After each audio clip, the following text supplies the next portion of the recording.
ఉండేది ఉప్పల్ దగ్గర నారపల్లిలో. నేను మీకు ఫోన్ చేస్తాను. సబ్జెక్ట్ ట్రావెల్ నేను నెంబర్ తీసుకుని 100% ఫోన్ చేస్తాను. చాలా చెప్పేది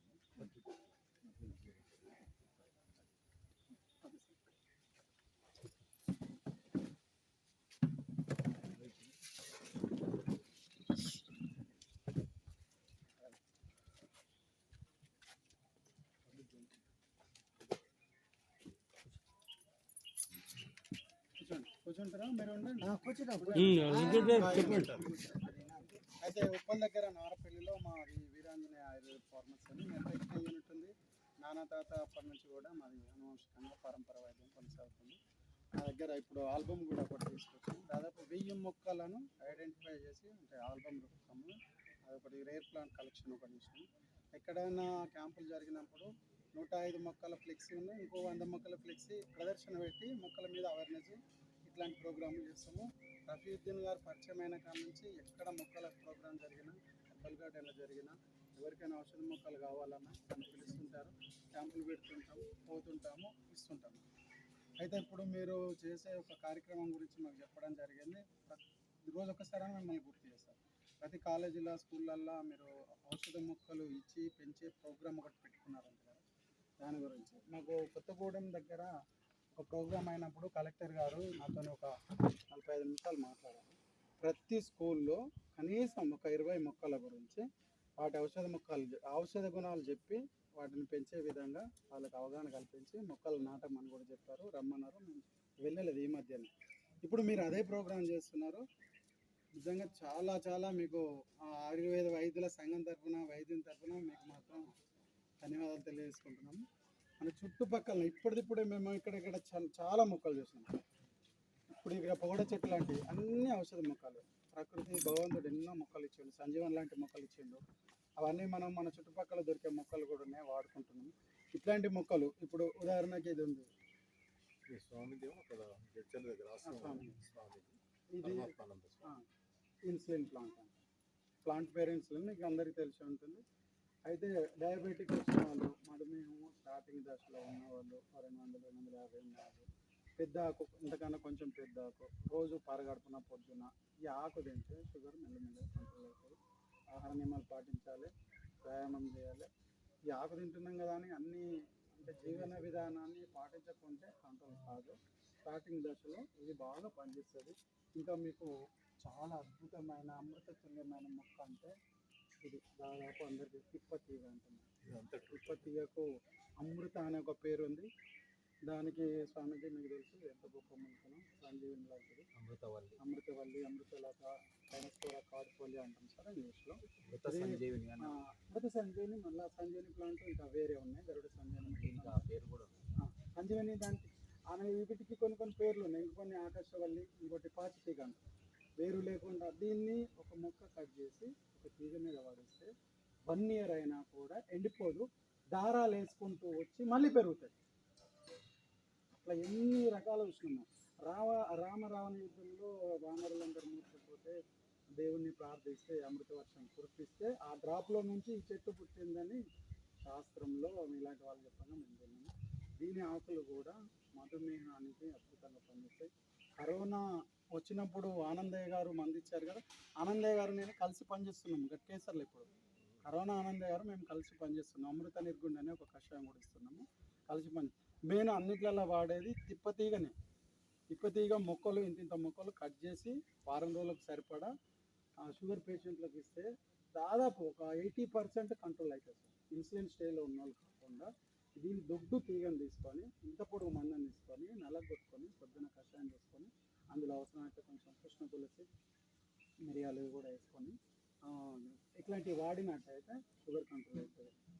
ఇమ్యూనిటీ బూస్టర్గా పనిచేస్తుంది. కరోనా అప్పుడు ఇది ఎంత వాడారో అందరికీ తెలుసు. కషాయం జ్వరం తగ్గిస్తుంది, ఇమ్యూనిటీ బూస్టర్ ఉంటాయి, రోగనిరోధక శక్తి ఉండాలి కూడా మింగారు.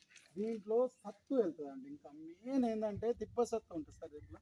దీన్ని బాగా దొడ్డు తీగలు తెచ్చి నలగొట్టి చిలికితే అడుక్కు తెల్లటి పదార్థం వస్తుంది. గిలోయ్ అంట తిప్ప సత్తు. ఇది మన రామ్దేవ్ ఆశ్రమంలో కానీ ప్రతి చోట ఇదే సార్. పిప్పసత్తును మనం రోజు ఒక 5 గ్రాముల చొప్పున వాడినట్టయితే హెచ్ఐవిలో ఇమ్యూనిటీ కానీ, క్యాన్సర్లో ఇమ్యూనిటీ కానీ, ఇంకా ఏ జబ్బులకైనా అడిషనల్గా పిప్పసత్తును వాడుకోవచ్చు. ఇది జస్ట్ ఏం చేసేవారు తెలుసా, నాన్నగారు మేము ఉన్నప్పుడు ప్రతి స్వామి అడకం పడుతున్నప్పుడు మృగశిర కార్తె రోజు ఇంత పొడవు తీగలు కట్ చేసుకొని సైకిల్ మీద వెనక పెట్టుకుంటా అడవి ప్రాంతంలో అటు ఇటు ఇట్లా పడేసుకుంటూ పోయేది. ఎక్కడ పడేసినా కానీ ఇది పెరుగుతుంది, దీన్ని నాటన అవసరం లేదు. అట్లా మనం ఒక చెట్టు తీస్తే 10 చెట్లు నాటాలి రా అని నాన్న చెప్పేవాళ్ళు. ఆ రకంగా ఇది పెంచేది. ఇప్పుడైతే ప్రపంచవ్యాప్తంగా ఈ మొక్క మీద మంచి రీసెర్చ్ జరిగింది. ఇది క్యాన్సర్ నుంచి మొదలు పెడితే ప్రతి దానికి వాడుకోవచ్చు. ప్రతి ఇంట్లో ఈ చెట్టు ఉండాలి. జ్వరం వచ్చినా ఏదొచ్చినా షుగర్ ఉన్నా అడిషనల్గా ఏది రోజు 2 ఆకులు పెద్దవి తినాలి. 2 ఆకులు సరిపోతే అట్లా 40 రోజులు తిని మళ్ళీ ఒక వారం రోజులు గ్యాప్ ఇవ్వాలి. ఎండాకాలం కొంచెం ఇది ఏంటంటే తీక్షణ ద్రవ్యం కాబట్టి ఎండాకాలం మజ్జిగ తాగకుండా మరి మే నెలలో ఆపేసుకొని వేడి చేస్తుంది, మే నెలలో ఆపేసుకొని వాడే విధంగా చూడాలి. ప్రతి ఇంట్లో ఈ చెట్టు ఖచ్చితంగా ఉండాలి. అమృతతుల్యమైనది, అమృతమైన చెట్టు. దీని గురించి పేజీలు ప్రతి గ్రంథంలో రాసి పెట్టారు. ప్రతి దానికి తిప్పతిగా ఇంట్లో ఉంటే కూడా శుభకరం, లక్ష్మీకరం.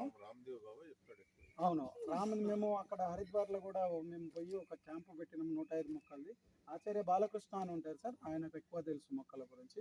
తెల్ల గల్జేరు గురించి అక్కడ నేను చెప్పడం జరిగింది. దాన్ని వాట్సాప్ చేశారు, స్టేజ్ మీకు తీసుకుపోయి రామ్దేవ్ బాబాతో మనకు సన్మానం చేపించారు. అక్కడ వాళ్ళది కూడా వాళ్ళ పతంజలి యోగపీఠం కూడా చూసి వచ్చినాము. వాళ్ళు కూడా బాగా అద్భుతంగా మొక్కల మీద ప్రచారం చేస్తున్నారు. అంతకుముందు ఏల్చూరి గారు ఉండేది, మీకు ఐడియా ఉండదు ఏల్చూరి గారితో కూడా నేను చాలా క్యాంప్స్ చేసినాము. ఇది తిప్పతీగను మీరు మీ దాంట్లో భాగంగా ఇది చేర్చుకున్నారు కావచ్చు. ఇది కూడా తప్పకుండా అది చేసుకోండి. ఇక మన పెన్సిలిన్ ఆఫ్ ఆయుర్వేద అంటాం. ఆయుర్వేదంలో పెన్సిలిన్ అంటే అశ్వగంధ. ఇది చెప్పనవసరం లే, ఇదేని అసలు పేరు అంటారు. గుర్రపు చెమట వంటి వాసన వస్తుంది. ఇది మనకు జరగ మహర్షి అయితే దీని గురించి ఎంతగానో చెప్పారు. అద్భుతం.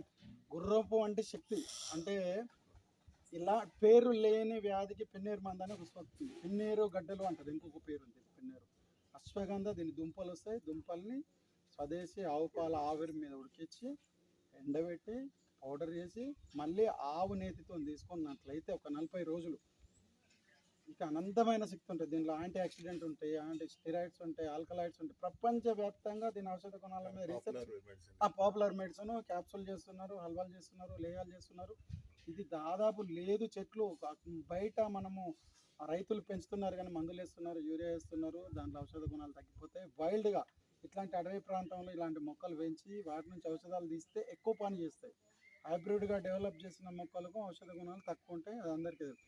దీన్ని మనము విపరీతంగా ప్రతి స్కూల్లో ఉండాలి, ప్రతి చోట ఉండాలి, ప్రతి చోట పెట్టాలి. ఇట్లాంటి మొక్కల ప్రేమికులు ఉంటే అసలు భూమి మీద చెట్లు ఎంత ప్రకృతి తనని తాను కాపాడుకోవడం కోసం కొంతమంది వ్యక్తులను సృష్టిస్తుందేమో, అందులో మీరు కూడా ఉంటారు, ఇట్లాంటి వాళ్ళు ఉంటారు. రఫీద్దీన్ గురించి బాగా ఎంత చెప్పినా తక్కువనే. ఆయన ఎంత పిచ్చి అంటే చెట్లు మొక్క ఎక్కడన్నా ఉందంటే ఆ మొక్క కోసం కూడా వస్తాడు ఆయన, అంత జెన్యున్గా ఉంటాడు. అలా గార్డెన్కి అయినా రేర్ ప్లాంట్స్ ఏ ఉన్నా కూడా మాకు మేము పోయినప్పుడు అయితే ఎన్ని ఇచ్చిండో మాకు. అది సరస్వతి కానీ జలబ్రాహ్మి కానీ అవన్నీ అట్లాంటి చెట్లు.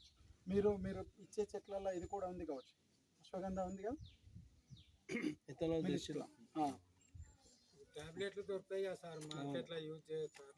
టాబ్లెట్ల కన్నా దయచేసి టాబ్లెట్ల కన్నా అలా అస్సలు వద్దు. ఎందుకు వద్దు అంటే క్యాప్సూల్ వద్దు. ఒకటి పౌడర్, ఏదైనా పౌడరు మనం తయారు చేసినాక 60 రోజుల్లోపే వాడాలి. అందులో యాక్టివ్ ఇంగ్రీడియంట్స్ అన్నీ యాక్టివ్గా పనిచేస్తే ఉంటాయి. ఆ తర్వాత ఆడ వచ్చిందే మళ్ళీ దాంట్లో ప్రిజర్వేటివ్స్ ఉంటాయి. ప్రిజర్వేటివ్స్ కలపడం వల్ల మళ్ళీ దెబ్బతింటాయి. మీరు వీలైతే దుంపలు తీసుకొచ్చుకొని, ఇట్లాంటి వాళ్ళని అడిగితే దుంపలు తీసుకొచ్చుకొని మంచిగా కడిగి మంచి దేశీయ ఆవు పాలలో ఉడకబెట్టుకొని ఎండబెట్టి పౌడర్ చేసుకొని వాడుకోండి. టేస్ట్ చేంజ్ ఉంటుంది, మీకు ఖచ్చితమైన రిజల్ట్ ఉంటుంది. మార్కెట్లో దొరికినవి పనిచేస్తాయంటే 25% పనిచేస్తాయి. ఆ 25% మీకు ఎక్కువ అవుతుంది, కానీ 100% పనిచేస్తే ఇంకెట్లా ఉంటుంది, ఇంకా బాగుంటుంది. ఇంకా మనకు ఇదైతే మొక్క నల్లడి ఈ మధ్య బాగా ప్రాచుర్యంలోకి వచ్చింది. అస్థి సంహారక అంటారు, అస్థి శృంగాల అని కూడా అంటారు. బోన్స్ మీద కీళ్ళ నొప్పులకు, దీనికి కీళ్ళలాగానే ఉంటాయి ఇవి, కీళ్ళ నొప్పులకు పెట్టింది పేరు. ఇది నిజంగా ఆహార ద్రవ్యం. ఇది కొంచెం దురదలేస్తుంది కానీ దీన్ని మొత్తం చిన్న చిన్న కాడలు కట్ చేసి పొట్టు నారలాగా ఉంటుంది తీసేసి కూర వండుకొని తినొచ్చు, పచ్చడి చేసుకొని తినొచ్చు. ఓకే, పచ్చడి చేసుకొని తినొచ్చు. ఇందులో కాల్షియం ఎక్కువ ఉంటుంది, ఐరన్ ఎక్కువ ఉంటుంది. కీళ్ళ వాతంలో కానీ, రొమటాయిడ్ ఆర్థరైటిస్ కానీ, కీళ్ళ జబ్బులో కానీ, ఆస్టియో ఆర్థరైటిస్లో కానీ చాలా బాగా పనిచేస్తుంది ఇది. ఖచ్చితంగా మనము అప్పుడప్పుడు వారానికి ఒకసారన్నా నల్లేరు పచ్చడి తినాలి, నల్లేరు కషాయం చేసుకోవాలి. ఇట్లాంటి ప్రతి ఇంటి ముందు ఉండాలి సార్. ప్రతి ఇంటి ముందట ఈ చెట్టును పెంచుకోవాలి. ఇది ఈజీగా పెరుగుతుంది. దేవుడు ఇచ్చిన మంచి మొక్కల పోతుందండి. ఇందులో వేరే వాటికి కూడా ఇందులో మంచిది. ఇందులో